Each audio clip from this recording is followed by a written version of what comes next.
Hello, everyone. Welcome to another edition of Moments with MindLeaps. My name is Rebecca Davis, and I'm the founder and executive director of MindLeaps. And on these Friday afternoons, at least afternoons in the US, we have the chance to meet with people all over the world who are doing amazing work using the arts, using international development tools, and using incredible careers and stories to build communities and to strengthen the next generation. I am about to welcome Amber Lucero-Dwyer with us to join us on this Friday.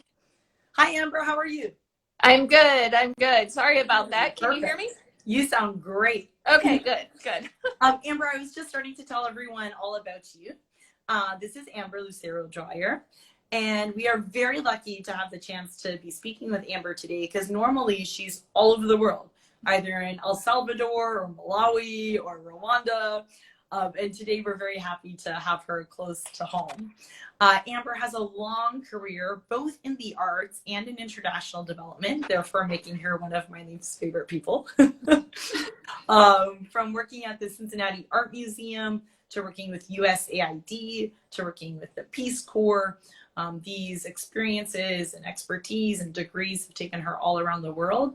And we're very excited that now she's just recently joined the board of MindLeaps North Macedonia. Amber, thank you for being with us today. Thank you for having me, Rebecca. And hello to everyone. I see a couple people on here that I know, so thanks for joining. I see our teams joining eagerly, so you're going to have a whole MindLeaps fan club after this. Amber, I know that when I first got the official introduction to you, although we had passed in Rwanda, Yeah. I heard all about this background working with the visual arts, art museum work, your degree in art history. Tell us a little bit about your connection to the arts. Is it exclusively visual art? How did all of this come about? Yeah, thanks, Rebecca. And hello again to everyone. So my background in the arts, I can't even remember a time in my life where I wasn't interested in the arts. I feel like it was kind of born in me. And, you know, if we speak to my mother, you know, from the earliest days of my childhood, I was just drawing. I had just this compulsive need to draw. And I was very lucky to have parents who supported that interest, and they fostered it, they promoted it. And so my identity as a young child was really intertwined with a love of visual arts, specifically drawing at that time. And then, you know, public school, I had a great public school that, you know, I had an opportunity to be in an art class every single year of my public school life, which is great. And so I just had this continuous opportunity to continue fostering a love of art and also my skills in it. And that just became a really dominant part of my upbringing. And so that led into my college life, where I decided to major in visual arts.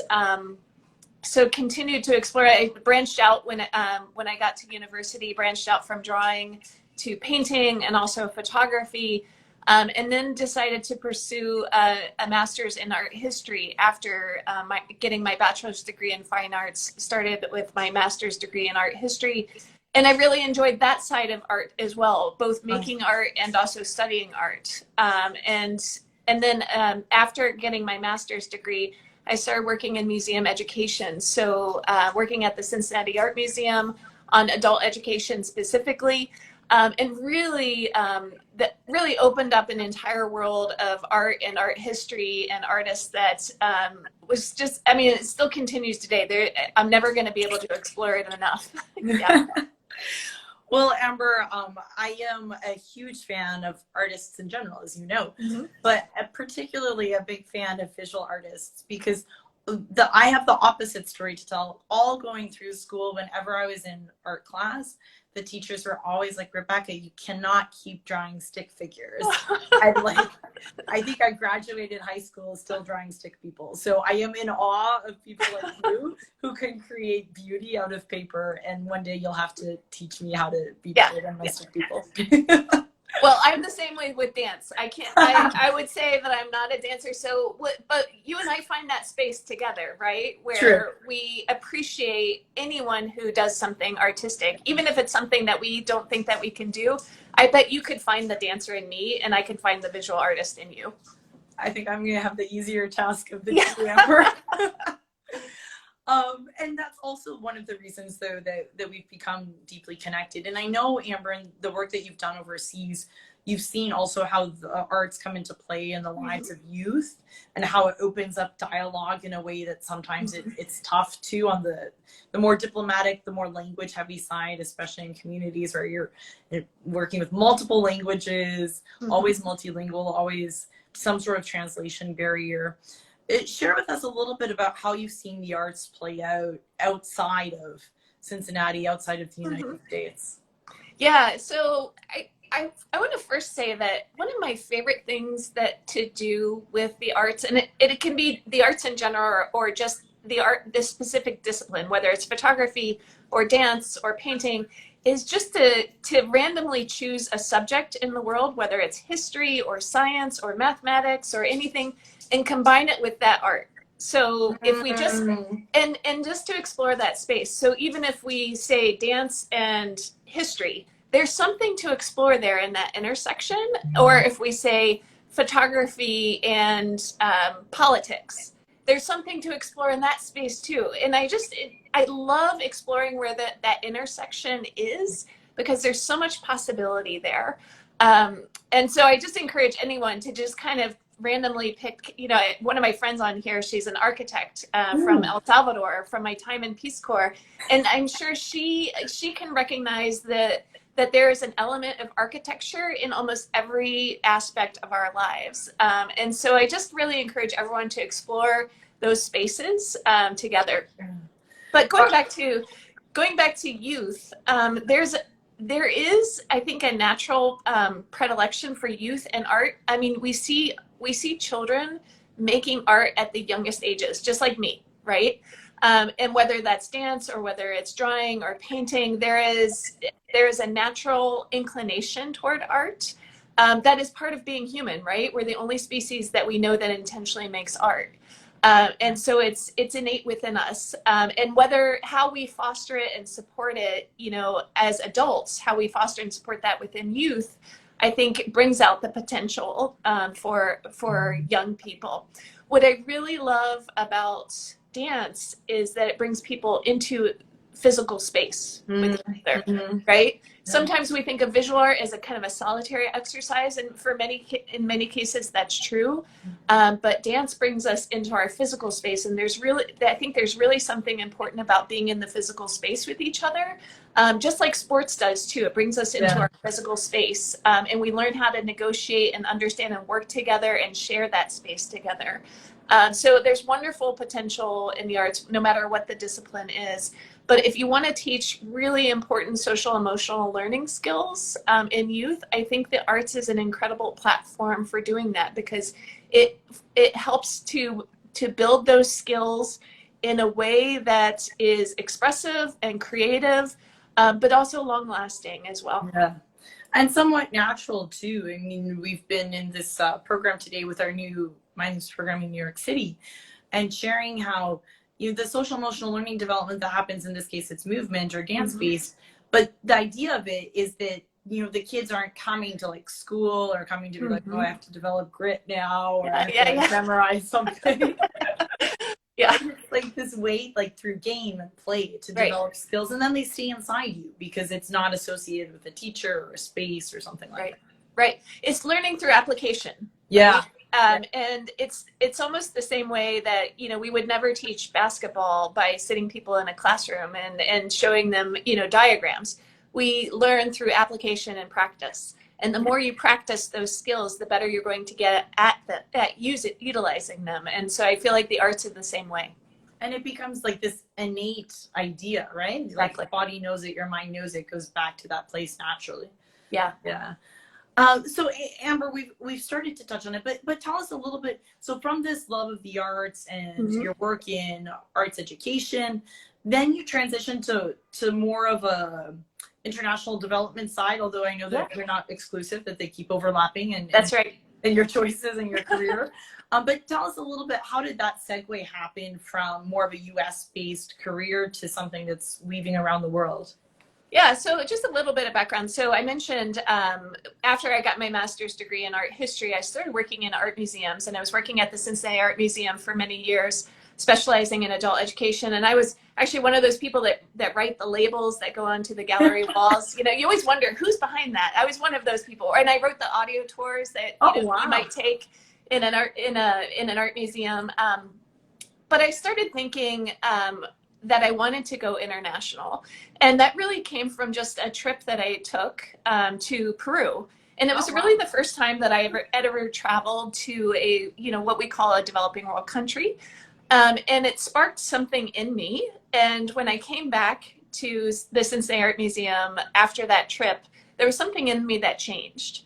And I realized that I wanted to be out in the world, the big world, right? Throwing yourself out there where life is more interesting, it's more complicated, but you get to be part of a larger space of humanity, and you grow and you are challenged yourself as well.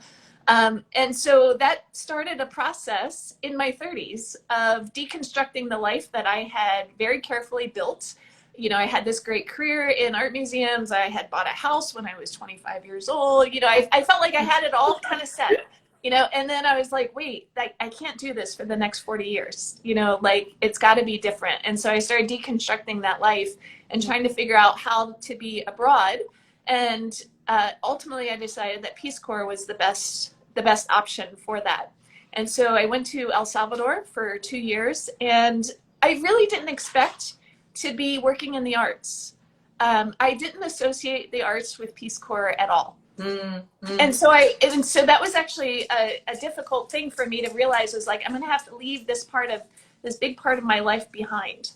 And this is where you feel like the universe is giving something back to you.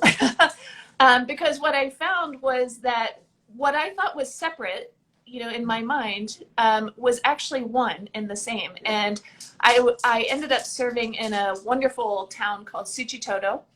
And it was rebuilding itself after the Civil War.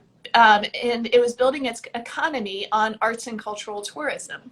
So it was a big stress on, helping to promote the arts. They had an arts festival in this town. And that's why I was specifically chosen to serve there, because I had a background in the arts.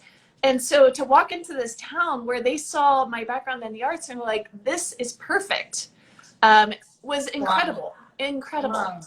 And it's also where I discovered that using the arts to help teach critical thinking skills was so invaluable for me to see and learn. Because when you are working in the arts, you are really evaluating, judging, assessing, comparing, hypothesizing, using all these really important skills in a creative way that really helps to make for a very plastic and flexible mind for other areas as well. And so I really saw that in my students, just even when we were looking at photographs together, because I was teaching some photography classes to students, just having important dialogue about one photograph, why they liked it, right? Because many times I would show a photograph and they'd say, oh yeah, I like it, or I don't. But then you explore why was some of the most incredible conversations I had ever had. It's like this idea of intersection again, right? Exactly. In Guinea, which is one of the MindLeaps countries, our dancers were asked during COVID to create, you've seen these things in the developing world, to create like a dance piece that talks about COVID practices. Like, and it's the same thing, like at the beginning, you're like, wait, like, painting and politics, like dance and COVID, what are you talking about, right? Like, you're not even supposed to be in the same physical space with COVID. That's right. But actually there's that interesting connection where you can connect the cognitive side with the emotional side, with the social learning side. And it sticks, right? It sticks in the creators, and it sticks in the people who view it, and it sticks in the people who orchestrate it too, I think. That's right. It's uncovering kind of this power that we sometimes, I think, neglect or maybe take for granted. That's right. That's right. I want to also say that I'm a big promoter of art for art's sake as well. Good point. Like I think there's a real power for using art as a platform for something else, but there's also a real power in just experiencing or creating art just for the sake of creating art or experiencing it. And I think so I never want to give this impression that art is simply a platform. Art is a means in and of itself at the same time. Yeah. You know, like, gosh, Amber, I wish we had much more time, because like another tangent here of related thought is, you know, MindLeaps is working with dancers a lot. Yeah. And it's interesting because sometimes the dancers, you know, point out to me subtly or not so subtly, you know, we talk about dance as a platform, dance as a tool, but like, you know, at the end of the day, everybody's in the studio for like 6-8 hours a day to perfect the physical craft of dance. That's right. And without that, actually the ability for it to be a tool or a form of communication also evaporates, because it's also based on the actual skill and professionalism of the art form. Right. Yeah. Yeah. Yeah. I feel like it uses every part of your body and soul and mind, you know, in some way. Yeah, and it's like that, you know, that idea of the training regimen that comes from like the athletic side, but then married to this more emotional or social emotional side is its power. So, you know, Amber, I also want to make sure that we touch on one of the countries that's very near and dear to both of us, and many friends from Rwanda are joining. Rwanda, as we know, is going through the Kwibuka period, which is when we commemorate the 100 days of the 1994 genocide against the Tutsi, which officially started yesterday. Amber, you've spent a long time in Rwanda. You have deep family connections, friends there. Would you like to share a few things about what April means to you and some of the thoughts that roll around your head during this important time? Yeah, so thank you, Rebecca, and thank you for honoring this very important time in Rwanda's history. So I lived in Rwanda from 2012 to 2016, and did some wonderful collaborations, especially with the Rwanda Orphans Project, where I was working with young boys on photography, and I still have saved their photographs because they're some of the best photographs I've ever seen. They're so creative. But every year, we, you know, as the country starts the commemoration of the 1994 genocide against the Tutsi, and it's a very special time, right? It is an important time for the entire country to just sit, you know, to remember this human tragedy. And I wouldn't even call it a Rwandan tragedy, because it is a human tragedy. It has implications for the entire world. It's a lesson for all of us, for all of humanity. And I really feel like it's a sacred time. And I think it's an important time to kind of share that shared trauma that many people have and, you know, hold within, but it's a time to give space to that trauma. So I think it's a very healing part of the calendar, and I'm so thankful that it continues every year, because it is one thing that will always be remembered on a continual basis. And now we're 28 years past the genocide against the Tutsis, but continuing to make sure that each generation remembers this is really important, because people eventually will get older, children will grow up, adults will pass on. So it's important that this becomes a national memory. But again, I think it's a human memory. Like, we're all connected to that event in some way, whether or not we've been to Rwanda or have been in Rwanda. But learning about what's possible in the world has important implications for all of us. So I think from my personal experience, I had been honored to hear the stories from a couple of my colleagues about their experience during the genocide. And I won't share those because I think they're very private, but to be on the listening end of a first person's experience is something very sacred. And I still feel honored to hold those stories within me, those first person stories. And so I know that takes an incredible amount of trust, and a safe space. And to this day, I'm just very honored that I've heard those stories. Yeah. Well, Amber, thank you so much for sharing words on a very difficult time, and especially for those friends who've shared with you. I know that means a lot to them. And I think, you know, as you say, it's a human tragedy. And I think also for those of us who've been fortunate enough to go to Rwanda and to see more of it firsthand, you know, there's a responsibility that comes with that to help remind the rest of the world what can happen when the world turns away or when we don't really recognize the divisions that are being created in society. And there's too many examples of that today around the world to even start to list. That's but right. the lessons are there in Rwanda, and some of the solutions for how to rebuild and reunite and build resiliency after such mass atrocities are also found in Rwanda for us. Yeah. And I think that's where the arts play an important role because, you know, as I've learned from my time in Rwanda, one of the precursors of genocide, which has happened in many countries, is a dehumanization of each other when we stop seeing each other as fully human. And I think that's one of the things that I've really appreciated about the arts and other disciplines such as religion and philosophy is that there is a concerted effort to try to express this shared humanity that cannot really be put into words, but we try in many different ways to express it, whether it's through music or religion or the arts. And the more we keep doing that, the more we keep affirming our shared humanity and the right of human dignity. And so I think that's a really important building process to strengthen our bonds to each other as people. Oh my gosh, put so beautifully. Yes, this like human dignity, which can, you know, build a lot of resiliency and provide a foundation for solutions if we give it its place and its value.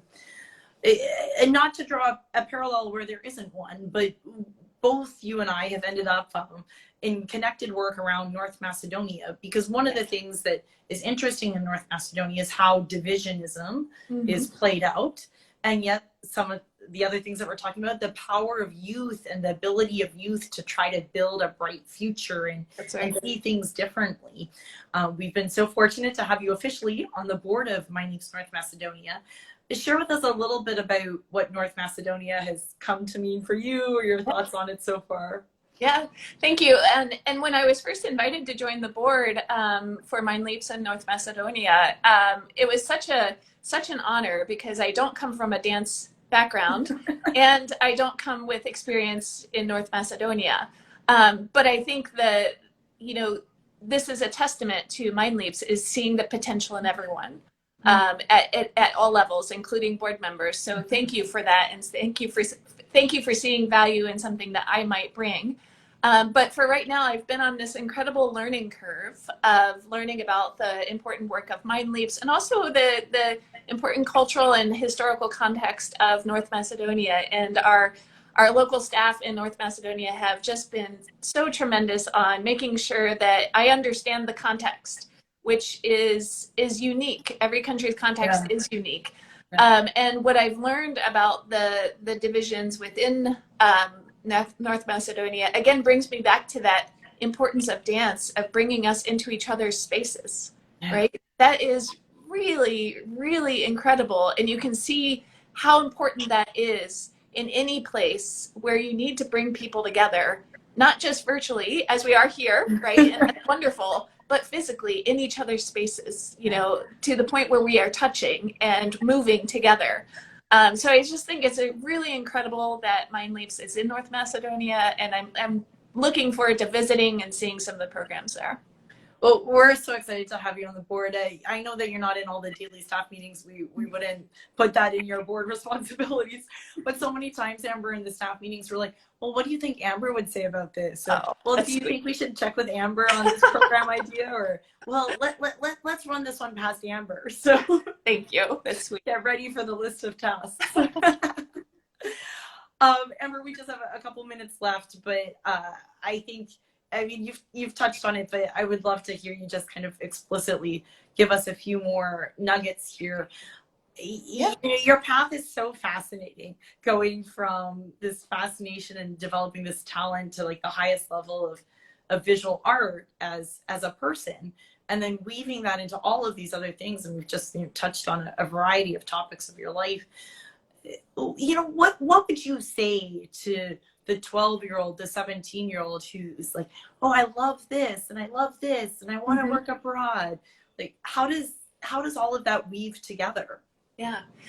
So it all weaves together. I will be honest with you. I have used the arts in some way in every aspect of my life, personally and professionally. Like, it is just something that saturates, and you find those opportunities to utilize the arts, even though I'm not technically working in the arts right now, right? I'm working in international development.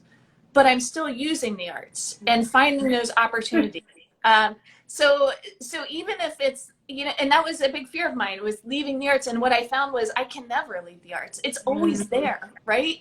And it has strengthened my work, even when I'm not working directly in the arts.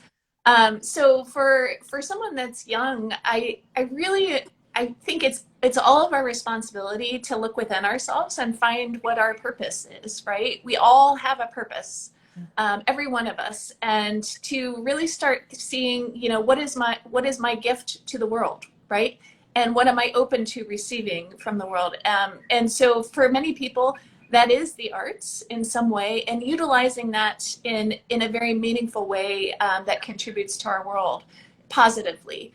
I will say that as we get older, you know, our belief in what's possible in the world sometimes diminishes because we start to become cynical, right? We start to see patterns. Yeah. But I think it's really important as adults that we stay young in our best hopes, that we find a way to touch what inspires us the most and continually draw from it, because we all need to carry that hope with us into our adulthood, despite the circumstances, because that's what keeps us moving forward, is the hope for a better world. So it's our responsibility to make sure that that hope that we have within us has a sacred space, has walls around it, and is protected so that it can continue to move us forward. You know, Amber, in all of the times I've asked this question on Moments with MindLeaps and outside of Moments with MindLeaps, you know, what are the words of advice for the next generation? You are the first person ever to remind us that the words of advice to the next generation are also the words of advice to us. It is, to our seniors. I thank you for giving me that gift today to remind me what is so important. Amber, I would love to just keep talking to you for hours and hours and hours, but I promise to let you live the rest of your Friday afternoon. Thank you so much for spending this time and passing on these words and stories and experiences for us. Speaking from my friends who are in Rwanda and North Macedonia, I know that it especially means a lot to us. And Amber, we look forward to hopefully seeing you in Skopje one day soon. All right. Thank you so much, everyone. Thank you, Rebecca. I really appreciate it. Thank you, Amber. Thanks, everybody. See you next week.